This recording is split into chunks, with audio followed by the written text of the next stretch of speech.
Hey guys, welcome back. Today we are talking about cultivating a culture of positivity. Now, who doesn't want more positivity in their life? And especially as you're starting the new year, you want to set your classroom up for that positivity. And why? Why is that important for your class? Will it really make a difference? So, one of the benefits of having a culture of positivity is fostering your students' academic growth. So, we are going to talk about 4 ways you can cultivate that culture of positivity in your classroom. But before we get started, if you have not left a review, I would love to hear from you, or give me that 5-star rating on Spotify. And also, as you get to know your students, and you may already know which of your new students is going to be struggling with their behavior. So why not be proactive? Get your student behavior journal today. The Amazon link is in the show notes, and this will help your student be proactive in the attitude of gratitude. Didn't really mean to make that rhyme, but you want to grow positive behavior for your students. And so by having a student behavior journal, they'll be able to make their own behavior goal for the day. Now, I know some of your students will be on an IEP and they will have their other goals, but sometimes just for them to think about, what do they know that they need to improve on, and how can they work on that for that day? Like we don't have to say like a month down the road, a week down the road, but just for that day, what can they improve on? And then it reminds them, what are they thankful for? And then there's space in that journal where they could write even more if you give them a journal prompt, or there's space for them to draw if they want to draw in there. So I really encourage you to get your student behavior journal today for those students in your class who you already know might be struggling or will struggle with their behaviors. Get that Amazon link. It is in the show notes. Welcome to Behavior Strategies for Class. I am Diane Bachman, your behavior paraprofessional with over 15 years of experience working in special education. And I'm so glad you're here because I'll be teaching you about social emotional learning, behavior strategies, trauma-informed care, and more. So if you are tired of being frustrated and not knowing what to do with your students who have challenging and disruptive behavior, you're in the right place. Now, if you're ready to become more equipped to help your students learn and grow, let's listen in to today's episode. So a couple ways we cultivated a culture of positivity in our classroom with some of our students struggling with behavior was modeling that positive behavior. That was with us adults, that was with some of their other peers, in showing them like, okay, maybe we can ask in a nicer way for something that we want, or maybe it's apologizing for something we did wrong and we didn't really mean it, or it's asking to, maybe they were playing with Legos and another student wanted to come over and play together. It's using kind words, it's asking, it's not just grabbing and taking. We did a lot of that modeling for our students. And then we also gave them space and gave them time to be ready to process and be ready to talk about having more positive behavior or reacting in a more positive way. Or, obviously when students get upset, we want them to be able to acknowledge that frustration and their feelings at that moment. But if they are hurting somebody else or themselves, we want to give them a different way to handle it. a different way to express it. And so when they are in a good place, after giving them a little space or a little time, then we can connect with them and talk about, what are some other ways that they could have handled the situation, and showing them that there is a more positive way that they could have reacted. So those are a couple ways that we modeled that. Another way is if we were working with them on some assignments and they were struggling, it was encouraging them. I had one student who was struggling through math where I really knew, like, he knows math, like he loves math, but he was struggling in this one area.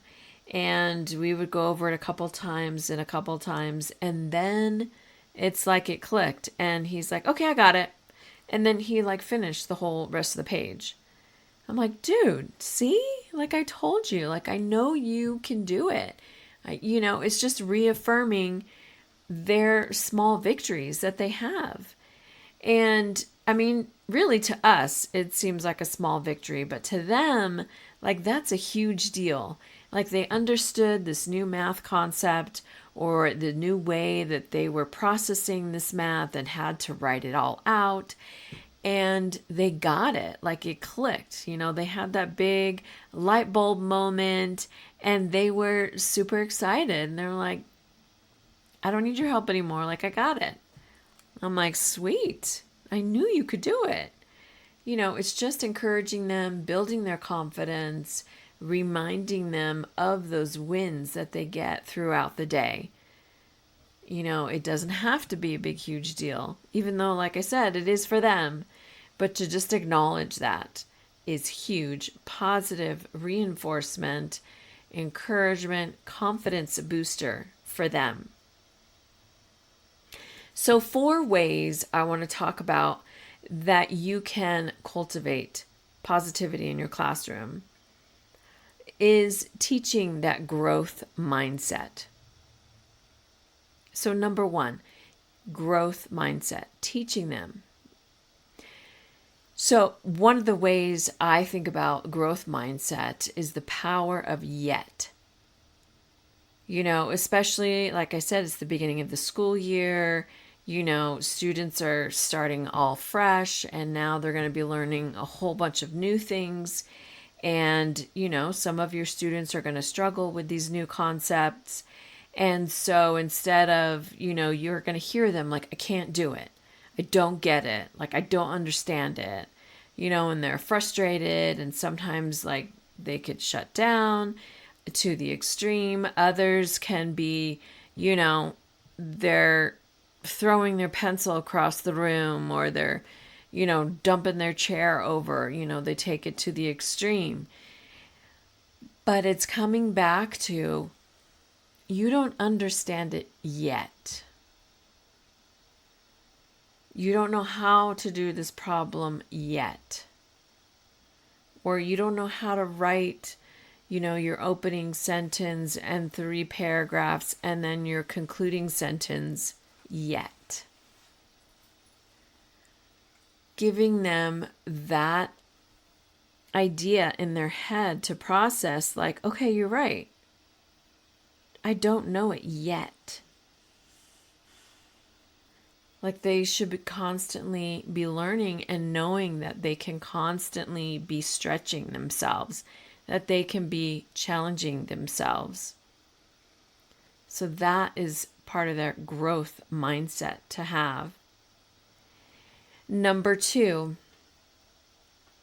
a way to grow a culture of positivity is the journaling, which I know I already talked about, and getting the student behavior journal. And even if you don't get it, you can do journaling in your classroom. You can have a journal prompt every morning. In one of the classes that I helped in, it was a 5th grade class, and every morning she had a journal prompt on the board. And I'm not sure how long she took, but the first maybe 10 minutes or something, she would let the students write whatever that prompt was. whatever it was. I know sometimes she dealt with like, what's my biggest struggle I'm dealing with right now? Or what am I looking forward to tomorrow or tonight or whatever? She had all kinds of journal prompts, and those are great because, sometimes your students, they're not sure what to write. And so having that journal prompt is very helpful, and it helps their mental state. It releases stress. It helps for them to be able to express what they're going through or what they're feeling on paper rather than trying to talk to somebody that they don't really know yet. Because, like I said, it's the beginning of the school year. Or, it's a gratitude. You can just make it a gratitude journal. And every day, 3 things you're thankful for. Those are powerful. And I know that I am not the best in keeping up with that habit of gratitude when I really should be. And where we all really should be. What are we thankful for every day? Journaling helps get that mindset going on the positivity and releasing stress. It's a mental health strategy right there. So number 3 is really, how does your class interact with each other? How do they greet each other in the morning? Like, I know I've talked a lot about the way you greet your students in the morning, setting that tone for your class for the day. But how are your students interacting with each other? How are they greeting each other every day? I've been in some classes where, everyone's in a circle and they just do the handshake all the way around. And you have to say that student's name that you're shaking hands with. And that was a great way, of course, for students to get to know each other. They have to repeat that name and shake hands. And she did that every morning. I think eventually she kind of switched it up, but I think that's a great way for your students to get to know each other, especially, like I said, at the beginning of the year. Turning around, greeting each other, giving a high five, maybe telling each other one thing about each other. So that also creates the class atmosphere and the importance that you put on that they grow as a class together, like as peers, not just with you as the teacher, but also among themselves. How are they greeting each other? How are your students interacting? And are you keeping that a positive? I know a lot of teachers, they're great. Like they're setting those expectations, like we're not going to be fighting. We're not going to have any drama. We're not going to be calling names. We're going to be using kind words and setting those expectations from the very beginning. This is the way we're going to treat each other. You set that tone of positivity in your class. And then number 4 is having your students set a vision for your class. I saw this the other day and I was like, ooh, I really like that. Because then again, it goes back to the students and giving them that voice and that choice, which empowers them and gives them accountability and responsibility for their class and the way they grow together. What are they looking for in their class? It's not just in the way that they treat each other and obviously how they're going to grow academically, but as a whole, what do they want to see for their class? I think that's awesome. And granted, that's probably for the older kids to really get that concept and really be able to think about what they want for their class. But I thought that is a great way to build that positivity in your class. giving them a vision, helping them share like what is a good vision for their class. So these are 4 ways that you can begin to cultivate a culture of positivity in your class. So number 1 is that growth mindset, the power of yet. I don't know that yet. Number 2, journaling. It is a mental health strategy. It is a gratitude habit. And research shows it does help release stress. Number 3, how does your class interact with each other? How do they greet each other? How do they treat each other?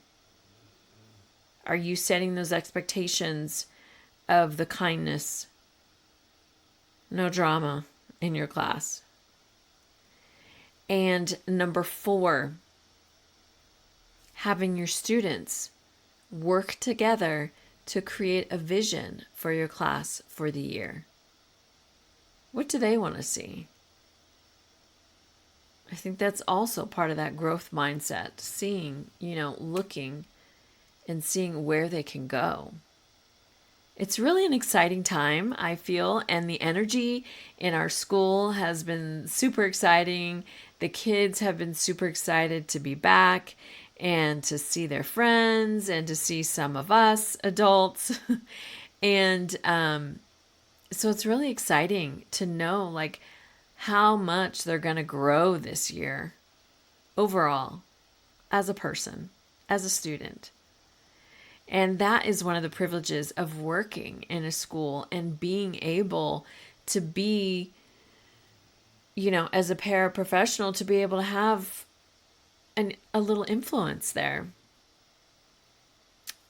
It is really my joy to do that. I love being able to interact and getting to know these kids. So I encourage you, build that culture of positivity in your class. It will help you and release stress, I hope, for you as well, that you will be successful because you are a life changer. And those students are picked for your class. They need you. So one of these awesome quotes that I found that I want to leave with you is by maneuveringthemiddle.com. And it says, you are exactly where you need to be. I love it. And that, I think, is a great poster that everybody should have in their classroom. You are exactly where you need to be. Like you are chosen to be in that class. I love it. Anyways, also be on the lookout as I am working on creating a behavior course for you guys.